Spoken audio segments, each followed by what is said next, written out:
It's BMG Radio! Oh yeah! This is the radio version of Bear Movie Guy. Yeah, let's get to it. Brought to you by the Bear Movie Guy. Or BMG Radio.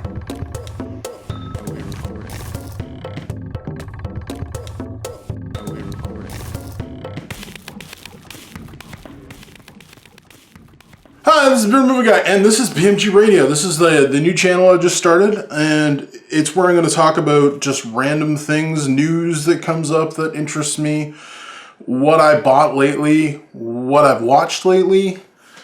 I'm going to do some segments called 60 Seconds of Awesome. Any topics you'd like me to talk about, I'll try and get to, and then there's a Q&A. So I'm going to try and keep these under half an hour long, and sometimes they may be 10 minutes long, for who knows if there's not a lot to talk about that day. And yeah, I just want to thank you guys for tuning in. So, let's get to it. Start off with the news. A few pieces of news I want to talk about. First, number one, Steven Spielberg. Steven Spielberg is one of those filmmakers alive, and he has brought up that he believes superhero movies will die, or at least go into moratorium for a while like Westerns did.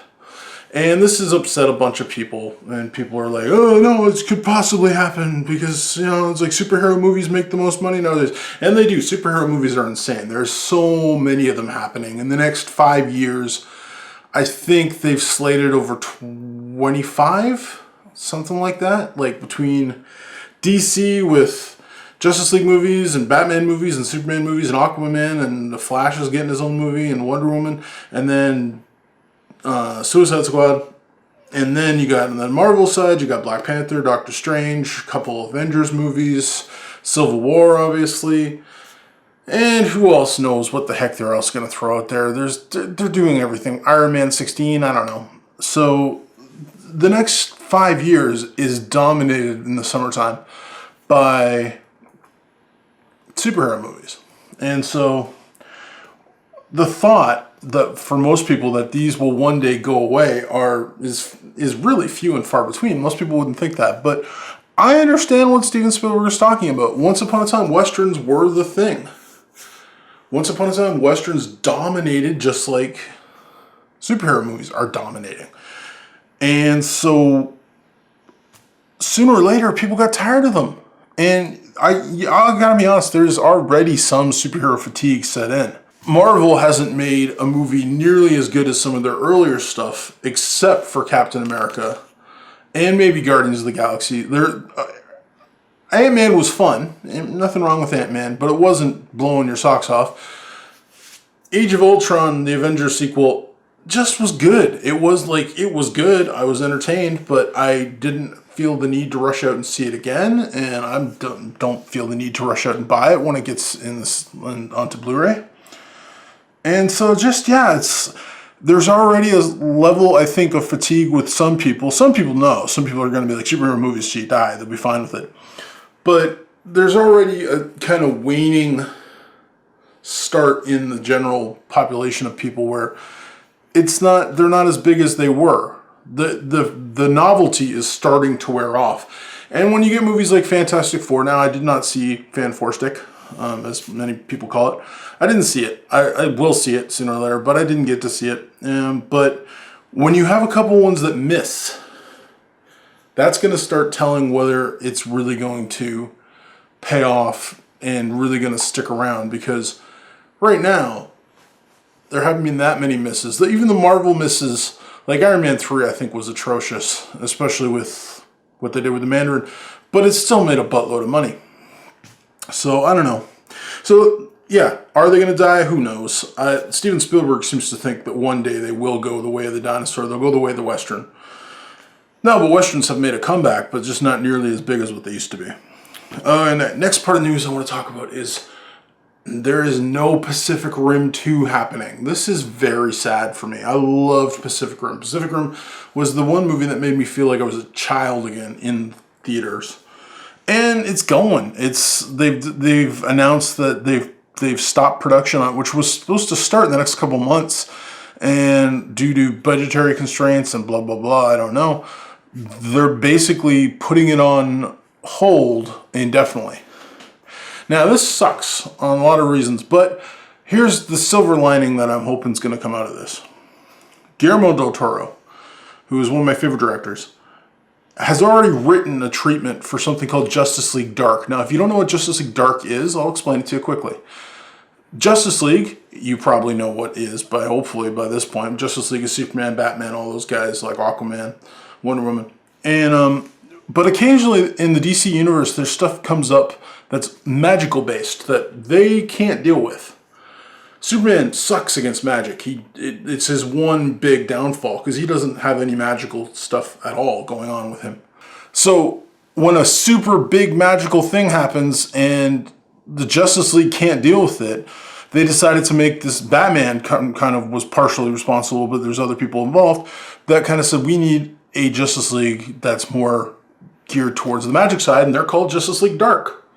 And they're made up of John Constantine and Zatanna and Shade the Changing Man and Deadman, who's Boston Brand, a ghost guy who can basically possess you. It's made up of a bunch of people like that. And they're the ones that get called when big crap goes down that's magical. I've read about 12 issues of the comic, and I really enjoyed it. And Guillermo del Toro enjoyed it so much that he literally was like, I want to make a movie about this. And he wrote the script and has handed it into Warner Brothers. So the fact that Pacific Rim 2 isn't getting made, Guillermo del Toro is an insanely busy director. He's so busy. So I am hoping that this frees him up some time and gives him the opportunity to make Justice League Dark, because that would be an epic film from him. I'm really looking forward to Crimson Peak. It's a rated R horror movie from Guillermo del Toro. I'll take that any day of the week. So that's pretty awesome. Last bit of news I want to talk about was the Gambit movie. Now, I don't even understand why they need a Gambit movie. Most people who don't know X-Men don't know Gambit at all. And like there was the whole Channing Tatum. Will he be, won't he be, will he be, won't he be? Well, now he apparently is fully signed on. He is Gambit, but they've lost their director. Just because of whatever it took so long, the director's like, oh, sorry, I got other crap I'm doing during that time, so I hope your movie's great, but I'm leaving. So, I don't know. I just don't get the Gambit movie. I don't think there's a need for one. I don't think it's necessary. But, you know, it could be cool. I just don't see the point.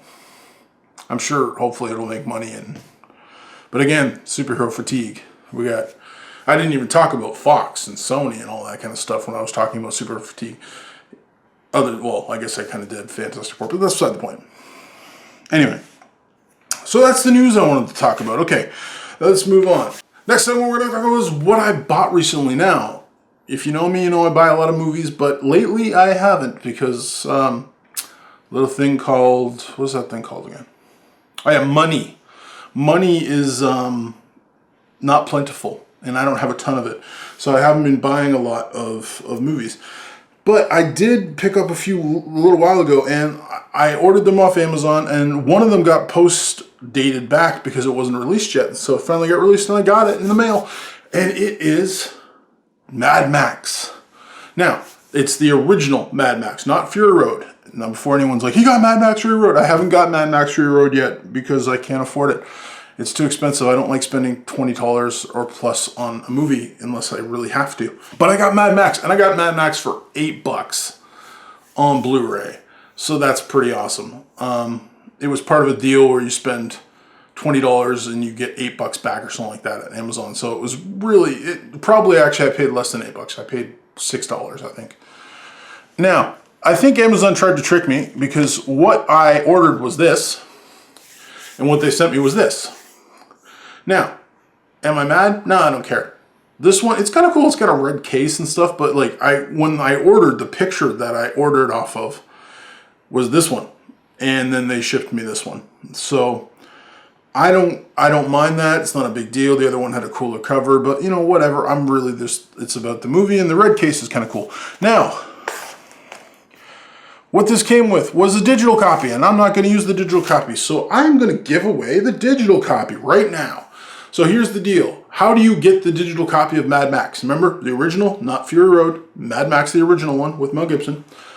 All you have to do to get the digital copy, the first person who subscribes to BMG Radio and just contacts me and lets me know that they want the digital copy, we'll get my digital copy. Just do it! Yes, well, that was my phone and the timing was awesome. Just do it. Okay, so, yeah, the first person who subscribes to BMG Radio and lets me know they want the copy. All you gotta do is email me at beardedmovieguy@outlook.com, or you can just do it through the comments section. And the first person who does that and gets the word to me will get the copy. So I got that, and let me show you this other cool thing I got.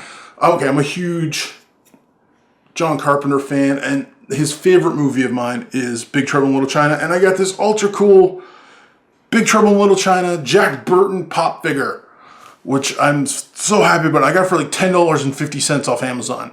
I'm just like, this I have to have. Well, I didn't have to have it because this is like, but I wanted it, so I ordered it a while ago, and it finally came in the mail same day with Mad Max. So I was so happy. So this is really cool. I'm quite happy to have it, and that's what I've bought lately. Yeah. All right. Next, before I talk about what I watched, we're gonna do 60 seconds of awesome. Oh, this is more guys. 60 seconds of awesome. This is where I talk about something that's awesome for 60 seconds. Although it's not really, because I just talked for a couple seconds, so it's really 40 seconds of awesome? Well, that doesn't matter. Don't worry about it. Here we go. The 60 seconds of awesome today is dedicated to the director who I am the most in love with in the world, who is Christopher Nolan. Christopher Nolan is my favorite director. If you know me, you know this, and it came out last week. Christopher Nolan's new film, he's already picked the date. It's July 21st, 2017. I have no clue what this movie's about. I haven't heard anything. I haven't heard a name, and even if I did, it would probably be fake because he likes to use his kids' names as fake titles until he's fully set up in the movie. But the man is my favorite director. I will watch anything he makes, no matter what. They could be like, well, today Christopher Nolan's going to film himself, getting his mail. I would watch that because it's Christopher Nolan. So, it comes out July 21st, 2017. No details, but Mr. Nolan is so awesome that he is today's 60 Seconds of Awesome. That's me in the Bearded Movie. Got 60 Seconds of Awesome. Oh, yeah. That wasn't quite 60 seconds. I know, whatever. Don't matter about it. Yeah. Alright, so now I'm going to talk about what I watched lately. I'm going to try and do this between videos. So I usually watch 2 or 3, 4, 5, 6, 7, 8 movies a week. So between these radio shows, I'm going to remember what I watched. So I'm going to talk about 4 movies I watched recently.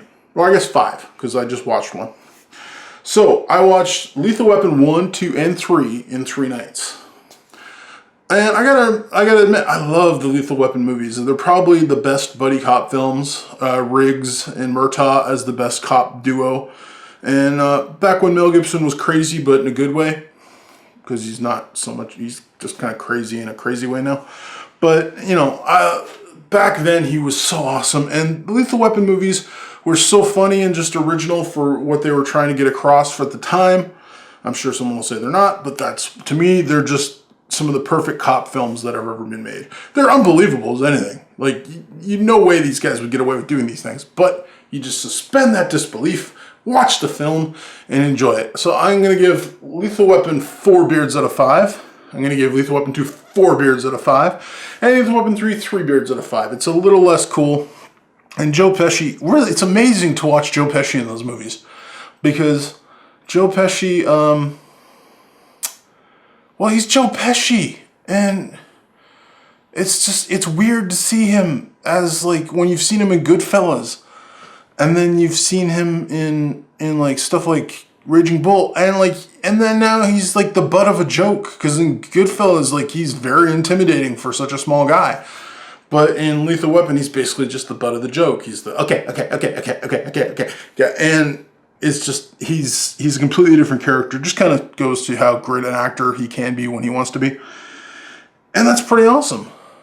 But yeah, Lethal Weapon 3 is the weakest out of the 3 movies. I haven't watched Lethal Weapon 4 yet. I hope to do that next week. What else did I watch? I watched Van Helsing with my daughters and wife last night. And I gotta say, Van Helsing, totally fun movie. The beginning and the black and white scenes are great. I actually wish the whole thing had been filmed like that. It was so reminiscent and so harkened back to the original monster movies in a good way They're trying to redo the monster movies with Dracula Untold, and there was I, Frankenstein, which sucked beyond belief. Dracula Untold was okay. They're looking to do another Frankenstein, apparently, with James McAvoy and Elijah Wood. No, Elijah Wood? No. What's the other guy's name? Harry Potter. Whoever Harry Potter is. Daniel Radcliffe. Yeah. So they're doing Frankenstein, and apparently they're going to try to set up a whole monster universe, like kind of like a Marvel universe, the multi-universe. You know, it's doing monsters, so Dracula and Frankenstein monster and Wolfman will all show up and hang out. I don't know, eat chips and dip. So I watched Van Helsing with my wife and daughters, and it's just such a fun film. It's not a great film, but it's a fun film, and I totally think it's worth watching. And even if it's just for Kate Beckinsale, who looks the best she's ever looked in any movie. She wears this corset thingy that just, yeah, it works. So yeah, I give Van Helsing 3 beards out of 5. It's a fun ride. And then I just watched on Netflix something called Alien Outpost, which I actually enjoyed. It's kind of a documentary style thing with this alien invasion 10 years after the fact, and they've been like this outpost in the middle of Afghanistan type country. I think it's Afghanistan that they're in. It's manned by these guys, and they're trying to fight back the last pockets of aliens that are left behind after the aliens leave 10 years before. And there's still these guys, and they're called heavies. It's actually really well done. It's a low-budget movie. I recommend watching it if you like kind of alien movies or war movies. It kind of has those feel to it. It's not great, though, but it's not terrible by any stretch. And I would give it 2.5 beards out of 5. It's worth watching at least once if you like those kind of movies. It's kind of found footage, but not, because it's supposed to be a documentary crew, so it's not really found footage in the same way, but it can kind of feel like it is in some ways. So that's what I've been watching lately. If there's anything you want me to watch and review, I have reviews for Drive coming soon, and for Escape from New York, and a couple Bearded Movie Minutes. I'm not sure what. But if you have any movies you want to suggest for me to watch, let me know. You can let me know here, or let me know on my regular channel. And lastly, we're going to do the Q&A. So Q&A is, you can send it pretty much any question. I'd prefer you keep them movie related, because this is BMG Radio. It's all about movies. So I have a few questions this week. One of which is from my buddy Elias Guerra from Guerra Movie House. And he loves movies, let me tell you. And he asked me for the best beards of movie history. Now, Elias, I've already done this. I've done a top 7 list, so I'm going to post it right here. I'm going to post a link to it for anyone who wants to check that out. Top 7 movies with beard, or top 7 beards of the cinema is what I called it, I believe. And the Bardo brothers, Dan and Mark, have both asked me one kind of just to talk about fan theories, which I think I'll do next week. And the other one asked me about my thoughts on the new Star Wars movie and what I hope for it. What do I hope for the new Star Wars movie? I hope it's nothing like the prequels. That's what I hope. I hope it is so awesome that I walk out of it going, now that is a Star Wars movie. That is my hope. My fear is that it's just going to be okay. I don't think it's going to be as bad as the prequels. I hate the prequels. The prequels to me, like, not my Star Wars. Hashtag not my Star Wars. Yeah, I hate the prequels, but I'm assuming they're going to be much better than the prequels. I'm hoping they're going to be much better than the prequels. I'm hoping it's going to be awesome, though. I'm hoping I'm literally going to walk out of that theater just being like, now that was a Star Wars movie, people! But that's just the hope. I have no clue what it's going to be like. So, yeah, that's my thoughts on the new Star Wars. The whole, like, it could be awesome. I want it to be awesome. I really do. I'm really pulling for it to be great. But I don't have necessarily enough faith that they could make it awesome as it could be. Anyways, and fan theories, yeah, I'm going to talk about them next time. Probably the Pixar one. If there's a particular one you want me to talk about, Mark, you let me know, and I'll do it in the next BMG Radio. So that's it for my questions. I didn't have many, and that's okay. I'm quite fine with that. I just want to thank anyone who's still listening. And this is the first BMG Radio. I'm going to have my buddy Tim from the Late Reviews is hopefully making me a theme song soon.